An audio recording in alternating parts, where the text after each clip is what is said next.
Olá, meu nome é Júlia e você está na Reflexão de Quarta. Quem é Angie Thomas? Ela nasceu e foi criada e ainda vive em Jackson, no Mississippi. Quando adolescente era rapper e sua maior conquista foi ter escrito um artigo sobre si mesma na revista Write On. É bacharel em escrita criativa pela... Eu não sei pronunciar, então eu vou deixar escrito aqui na tela. A personagem principal se chama Star.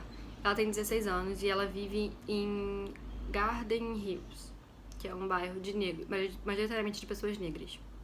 Só que ela estuda na Williamson, que é um colégio de brancos. E o tempo todo ela mostra esse confronto entre ser a Star da Garden, do bairro que ela mora, e ser a Star da escola. Isso quer dizer mexer no interruptor do meu cérebro para que eu seja a Star da Williamson. A Star da Williamson não usa gírias, se é algo que um rapper diria. Ela não diz. Mesmo que os amigos brancos digam, as gírias os tornam descolados. As gírias a tornam daquele bairro. A Star da Williamson segura a língua quando as pessoas a irritam, para que ninguém pense que ela é a garota negra cheia de raiva. A Star da Williamson é acessível, não faz cara feia, não olha de canto de olho, nada disso. A Star da Williamson não gosta de confrontos. Basicamente, a Star da Williamson não dá motivos para que alguém a chame de garota do gueto. A narrativa começa numa festa em Garden Hills que ela vai escondida dos pais. Ela vai com uma amiga. Quando ela tá nessa festa, conversando com um amigo, acontece um tiroteio. Por disputa entre duas gangues que são predominantes no bairro. A Star consegue sair com esse amigo da festa, eles vão pro carro e começam a dirigir em direção à casa da Star. Só que nesse percurso eles são parados por policiais. Quando eu tinha 12 anos, meus pais tiveram duas conversas comigo. Uma foi de onde vêm os bebês. A outra conversa foi sobre o que fazer se um policial me parasse. Star, faça o que mandarem você fazer. Mantenha as mãos à vista. Não faça movimentos repentinos. Só fale quando falarem com você. Se você estiver com alguém, é melhor torcer que não tenha nada, senão já era pra vocês dois. Dê uma olhada no rosto do policial. Se conseguir lembrar o número do distintivo dele, melhor ainda. Veja os números do distintivo, 115. Ele é branco, entre 30 e 40 anos. Tem cabelo castanho escuro e uma cicatriz fina acima do lábio superior. Então o Kali, que é o amigo que tá com ela, pergunta pro policial por que eles foram parados. E o policial diz porque o farol tava quebrado. Só pergunta, tipo, tá, mas é só você me multar pra poder ir embora. E aí o policial arranca o Kali do carro.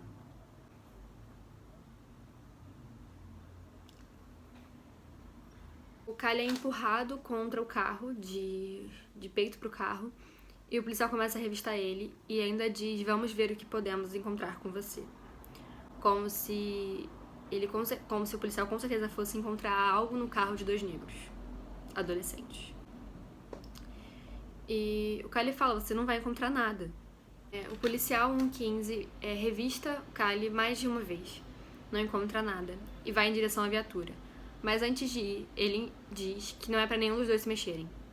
Tanto a Star tá dentro do carro, com as mãos no painel, a mando do policial, que apontou uma arma pra ela só porque ela perguntou o que tava acontecendo. E o Kali ainda está fora do carro, com as mãos no carro. Ele vai até a viatura. Eles me disseram que não é inteligente se mexer quando um policial está de costas pra você. Kali se mexe. Ele vem até a porta. Não é inteligente fazer movimento repetindo. Kali faz. Ele abre a porta do motorista. Você está bem, Star? Um tiro. O corpo de Kali treme. O sangue jorra das costas dele. Ele se segura na porta para conseguir ficar de pé. 2. Kali ofega. 3. Kali olha pra mim, perplexo. Ele cai no chão. O policial fica com a arma apontada para a cabeça dela até a ambulância chegar. Entre uma notícia sobre um acidente de carro horrível na rodovia e um saco de lixo cheio de cachorrinhos encontrados em um parque, tem uma notícia curta sobre um tiroteio com um policial envolvido que está sendo investigado. Não dizem nem o nome de Kali. Com tudo isso acontecendo, o tio dela, que é o tio Carlos, que é policial, vai na casa dela e tenta convencer os pais da Star a deixarem ela depor na delegacia. porque afinal a delegacia também quer entender o que aconteceu, também quer investigar o caso. Só que o Carlos tem uma discussão com o pai da Star. O assassinato do menino foi ou não motivo racial? O tio Carlos, que é o policial, diz que isso não tem nada a ver com questão racial e que o policial estava com medo e talvez na situação daquele policial ele teria feito o mesmo. Baboseira.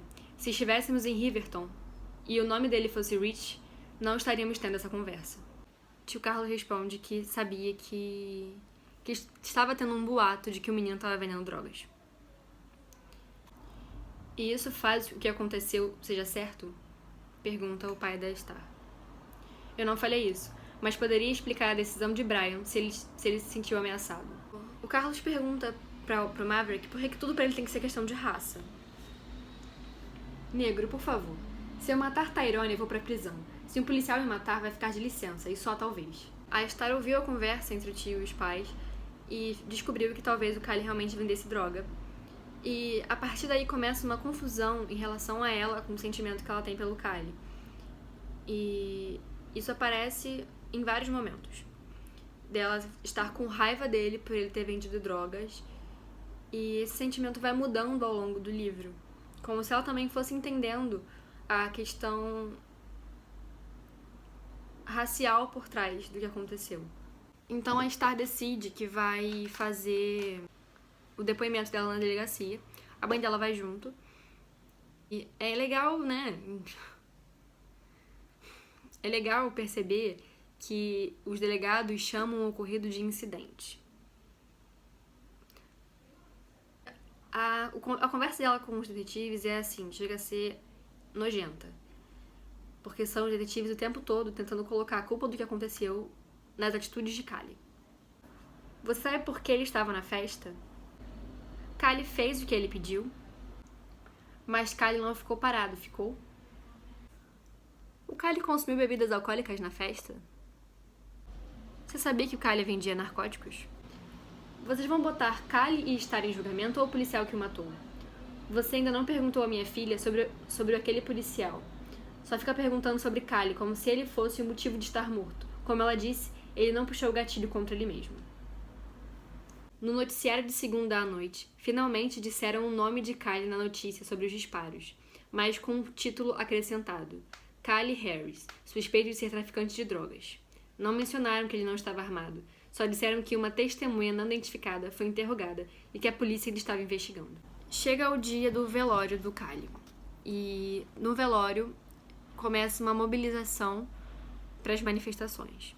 E em meio a essas manifestações tem o depoimento do delegado. Levamos em consideração as provas, assim como o depoimento dado pela testemunha, e até agora não vemos motivo para prender o policial. Por que ele era traficante de drogas? Por que tantas pessoas do nosso bairro são traficantes? Os Estados Unidos corporativos não trazem empregos para a nossa comunidade, e claro que não nos contratam com facilidade.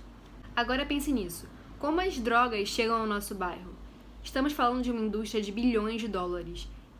Essa merda vem voando para nossa comunidade, mas você não conhece ninguém que tenha jatinho particular, conhece? Esse é o ódio que estão semeando, um sistema elaborado contra nós. Você ouve tudo o que dizem dele nos noticiários, que o chamam de bandido, e sabe que esse não era o Kyle. Aposto que, se ele fosse um de seus amigos brancos da escola particular, você estaria na TV defendendo ele e essas merdas todas. E é perceptível que ela começa a refletir melhor sobre a importância dela falar sobre as coisas, dela mostrar pra todo mundo quem era o Kyle. Tem um momento que ela vai pra casa do tio Carlos de novo, e tem um amigo dela lá, que é o Devante, que é vendedor de drogas. Ele não queria vender drogas, Star. Ninguém quer fazer uma merda dessa, mas Kyle não tinha muita escolha. A mãe dele roubou umas merdas de King. King queria ela morta. Kyle descobriu e começou a vender pra pagar a dívida. Foi o único motivo pra ele começar a fazer aquela merda, pra tentar salvar a mãe. Ninguém gosta de vender drogas. Eu odiava aquela merda, de verdade.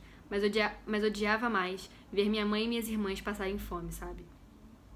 Devante, Kyle, nenhum dos dois achava que tinha outra escolha. Se eu fosse eles, não sei se faria muito melhor. Acho que isso me torna bandida também. A Star não é a única que tem sentimentos difusos em relação ao Kyle. O tio Carlos também tem. Porque o primeiro posicionamento dele foi dizer que talvez ele teria feito o mesmo, porque o policial estava assustado, estava com medo. Ele era mais do que qualquer decisão ruim que tomou. Odeio saber que me permiti cair nesse raciocínio de tentar racionalizar a morte dele. E no fim das contas, não se mata alguém por abrir uma porta de um carro. Quem faz isso não deveria ser policial. Acontece o pronunciamento do grande júri. O grande júri decidiu não indicar o policial Brian pela morte de Cally Harris. Pessoas dizem que a infelicidade adora ter companhia, mas acho que a raiva também é assim. Não sou a única puta da vida, todo mundo ao meu redor também está. Essas pessoas não precisaram sentar no banco do passageiro quando aconteceu. A minha raiva é a delas, e a delas é a minha. Assim como vocês acham que somos todos ruins por causa de alguns, nós pensamos o mesmo de vocês. Até vocês nos darem motivos para pensar diferente, nós vamos continuar protestando. E no meio da manifestação, o mercado, que é do pai da Star, pega fogo. E é importante dizer que não foi por causa da manifestação que pegou fogo. Foi outra história dentro do livro. Mas muitos outros lugares pegam fogo por causa da manifestação. Nem tudo na vida é conseguido pacificamente. Era uma vez um garoto de olhos castanhos e covinhas. Eu chamava de Cally. O mundo chamava de bandido. Ele viveu, mas não por tempo suficiente. E pelo resto da minha vida, vou me lembrar de como ele morreu. Seria fácil desistir se fôssemos só eu, Cally, aquela noite e aquele policial. Mas tem muitos outros envolvidos. Tem Miguel Otávio, Cláudia Silva Ferreira, Bianca Regina de Oliveira, Marielle Franco, Pedro Gonzaga, Ana Carolina de Souza Neves, Roberto de Souza, Carlos Eduardo da Silva Souza, Cleiton Correia de Souza, Wesley Castro, Wilton Esteves, Domingos Júnior, Cauê dos Santos, João Pedro, Luana Barbosa, Rodrigo Cerqueira, Marcos Vinícius, Ágata Félix, David Nascimento dos Santos, Evaldo dos Santos. Esses e todos os outros que vieram apenas estatísticas. Mas acho que vai mudar um dia. Como? Não sei. Quando? Não sei mesmo. Por quê? Porque sempre vai existir alguém para lutar. Talvez seja a minha vez.